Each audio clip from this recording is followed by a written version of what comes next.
रात के 12 बजे पुलिस को एक इमरजेंसी कॉल मिला। आवाज़ कांप रही थी। ओल्ड मिल रोड पे किसी की लाश पड़ी है। जब पुलिस पहुंची तो वहां एक जली हुई गाड़ी खड़ी थी। अंदर एक आदमी का शव बुरी तरह से झुलसा हुआ।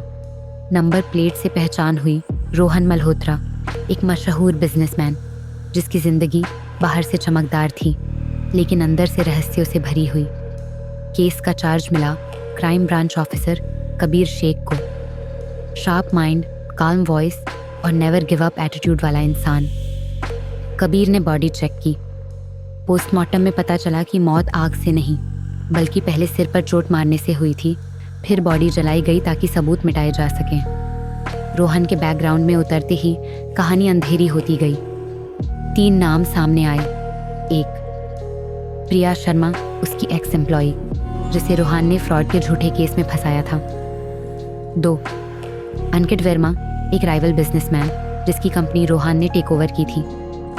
3, मीरा मल्होत्रा, उसकी वाइफ जो पिछले कुछ महीनों से उससे दूर रह रही थी और दोनों के बीच डिवोर्स चल रहा था। कबीर ने रोहन के घर की तलाशी ली। वहाँ एक फाइल मिली जिसमें प्रिया की तस्वीरों के साथ कुछ पर्सनल नोट्स थे। शी नोज टू मच, मतलब प्रिया कोई सिंपल एम्प्लॉई नहीं थी।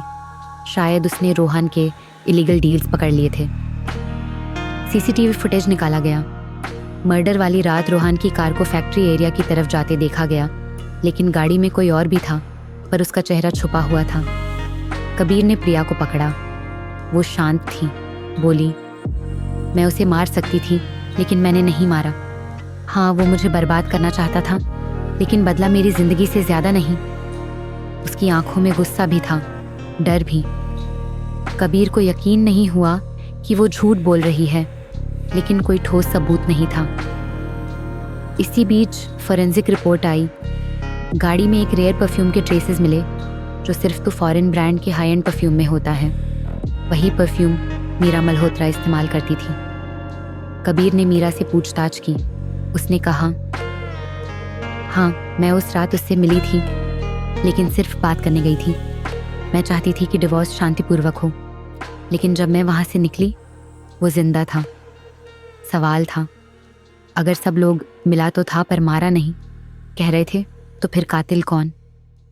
कबीर ने केस को फिर से रिवाइंड किया। बॉडी के जलने का तरीका, परफ्यूम की मौजूदगी और एक बात जो किसी ने नोटिस नहीं की थी, गाड़ी के पीछे के मिरर पर खून के छींटे अंदर की तरफ थे। मतलब हमला ड्राइवर साइड से नहीं, पीछे से हुआ था। कबीर को यकीन हुआ कि कोई तीसरा शख्स सीन पर था। रोहन की कॉल रिकॉर्ड्स चेक की। आखिरी कॉल एक अननोन नंबर से था, लेकिन टावर लोकेशन प्रिया के घर के पास मिली।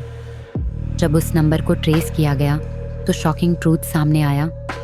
नंबर अंकित वर्मा के आदमी के नाम पर था। कबीर ने ट्रैप लगाया। अंकित को पकड़कर पूछताछ हुई। उसने कहा, मैंने उसे नहीं मारा, मैंने सिर्फ प्रिया की मदद की थी। उसने मुझसे कहा था कि वो रोहन को सबक सिखाना चाहती है। प्रिया को दोबारा बुलाया गया। इस बार कबीर ने टेबल पर सबूत रखे, कॉल रिकॉर्ड, परफ्यूम ट्रेसेस और आई विटनेस रिपोर्ट जिसने प्रिया की बाइक को फैक्ट्री की तरफ जाते देखा था। प्रिया चुप रही, फिर धीरे से बोली, वो आदमी सिर्फ पैसे वाला नहीं, शैतान था। उसने मेरी बहन की ज़िंदगी बर्बाद की, फिर मुझे फंसाया। मैंने पुलिस पर भरोसा किया, सिस्टम पर भरोसा किया, लेकिन कोई कुछ नहीं कर पाया। तो मैंने खुद फैसला लिया उसके गुनाहों की सज़ा देने का। उसकी आंखों से आंसू गिरे पर आवाज़ ठंडी थी।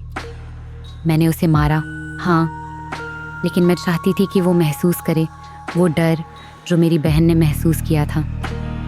कबीर ने बस इतना कहा, तुमने बदला लिया लेकिन इंसाफ नहीं। कानून कभी प्राइवेट वॉर नहीं बनता। कभी कभी दर्द इंसान को इतना तोड़ देता है कि वो फ़र्क ही भूल जाता है, सही क्या है और न्याय क्या है। प्रिया ने बदला लिया, लेकिन वो खुद भी उसी आग में जल गई जो उसने दूसरों के लिए लगाई थी। रिवेंज की कहानी का अंत कभी सुखद नहीं होता, बस एक खामोशी छोड़ जाती है।